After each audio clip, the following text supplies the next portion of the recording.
If you prefer the old WordPress editing experience instead of the newer block editor, this video will show you exactly how to enable the classic editor in WordPress.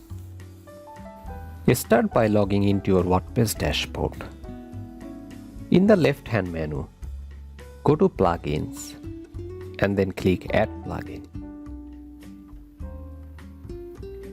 In the search box, type Classic Editor.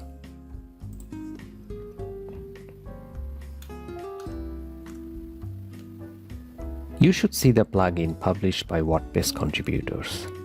This is the official plugin maintained by the WordPress team. Click Install Now and wait a few seconds for WordPress to download the plugin.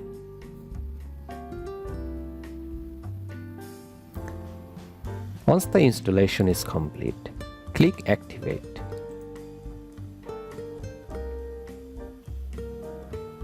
After activating the plugin, go to Posts and select Add Post.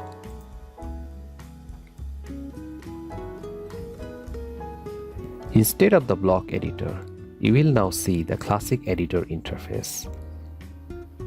This is the familiar Classic Editor layout. At the top, you have the post title, and below that is the traditional editing interface with formatting options like bold, italics, lists, alignment. If you have used older versions of WordPress, this is the same editing experience you are probably used to. The plugin works for both posts and pages, so you can continue creating content using the classic editing interface across your site.